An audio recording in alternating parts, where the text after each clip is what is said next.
hay un problema filosófico verdaderamente serio: el suicidio. Juzgar si la vida vale o no la pena de ser vivida es responder a la pregunta fundamental de la filosofía.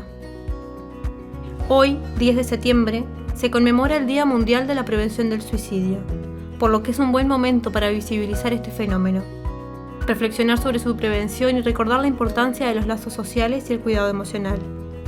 Es importante este día para lograr visibilizar y generar conciencia, reducir el estigma y fomentar la intervención temprana, recordándonos que hablar del suicidio es un acto de cuidado y prevención, no un tabú. La frase inicial de Albert Camus proviene de su obra El mito de Sísifo. En él, reflexiona sobre el absurdo de la existencia y la importancia de encontrar significado en la vida. Invita a la reflexión sobre el valor de la vida y la búsqueda de sentido en medio del sufrimiento.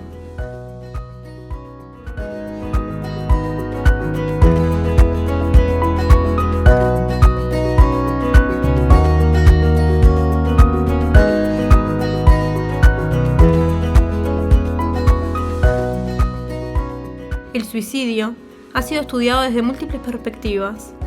El sociólogo francés Émile Durkheim lo analizó desde el área social, entendiendo cómo la integración y las normas influyen en el riesgo.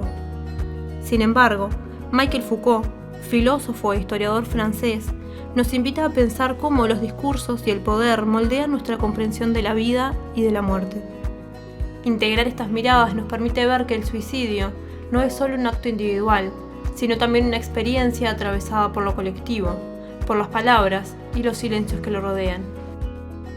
Para Durkheim, el suicidio no es solo una decisión individual, es un fenómeno social que refleja cómo nos integramos o desconectamos de la sociedad.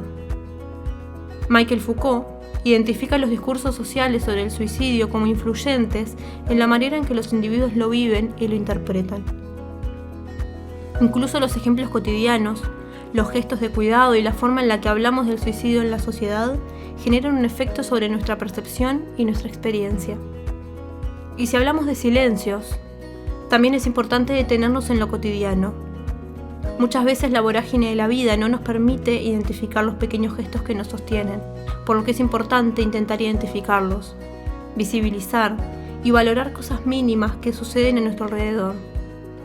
A veces, es en los detalles cotidianos donde encontramos sentirnos acompañadas y validadas. Estar atentas a gestos y acciones de las otras personas puede hacernos sentir queridas. Pero también es importante hacer pequeñas cosas por nosotras mismas o nosotros mismos.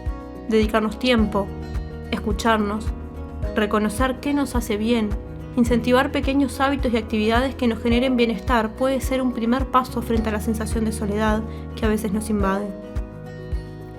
¿Has dedicado pausas a reflexionar sobre los pequeños gestos cotidianos que te hacen sentir acompañada o escuchada? Te invito a que hagas de este tu espacio para poder hacerlo.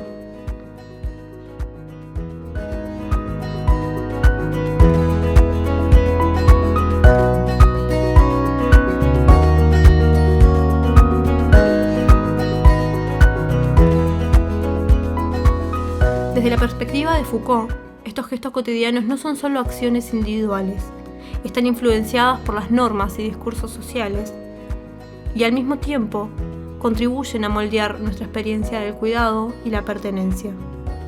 Vivimos en una sociedad moderna e individualista, identificando que el individualismo y la vida digital pueden intensificar la sensación de desconexión, que estar constantemente conectado superficialmente no reemplaza la presencia genuina y presencial, que los vínculos virtuales son valiosos, pero no sustituyen la cercanía física, las conversaciones profundas o la sensación de pertenencia a un grupo.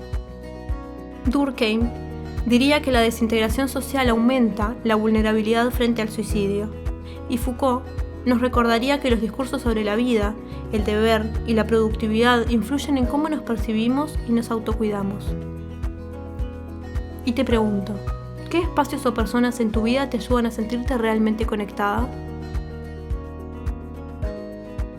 Histórica y culturalmente, el suicidio ha sido visualizado de diferentes maneras. En Grecia y Roma, por ejemplo, el suicidio podía considerarse un acto honorable bajo ciertas circunstancias. En Asia, Prácticas como el sati en India o el seppuku en Japón estaban vinculadas a normas estrictas de honor y deber. Esto nos muestra que la percepción del suicidio cambia según la sociedad, pero siempre refleja las relaciones del individuo con su entorno. Actualmente en Uruguay, ¿cómo crees que las normas sociales influyen en cómo nos sentimos y entendemos nuestras emociones?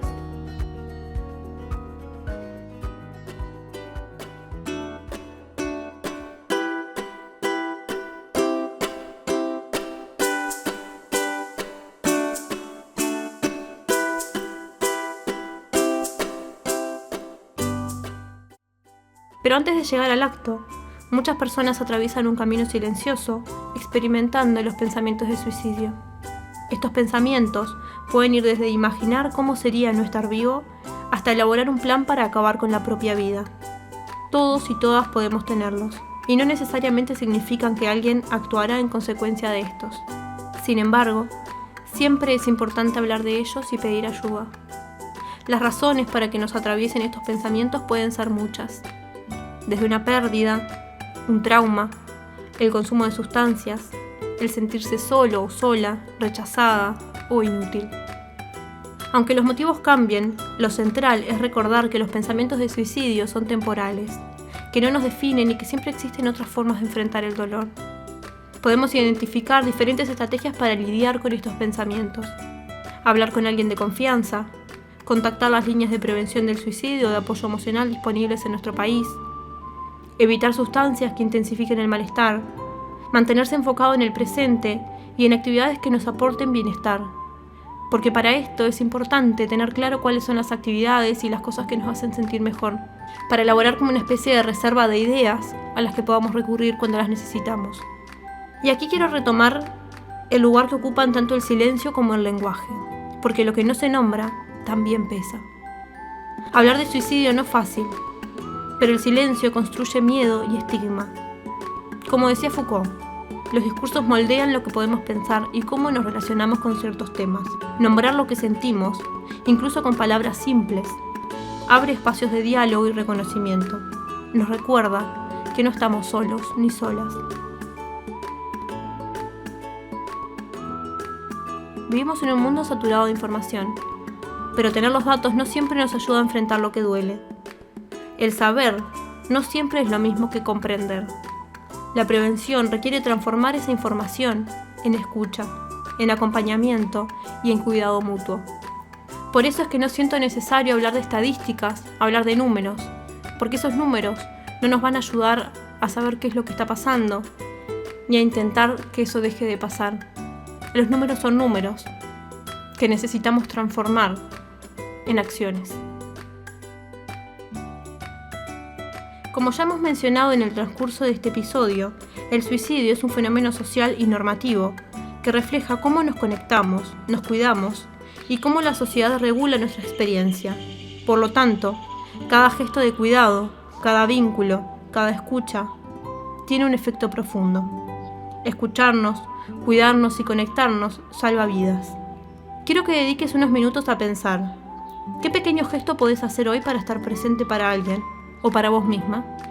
Te invito a que cuando encuentres tu respuesta, la lleves a la acción, aunque sea algo sencillo, y te permita sentir lo valioso de este gesto.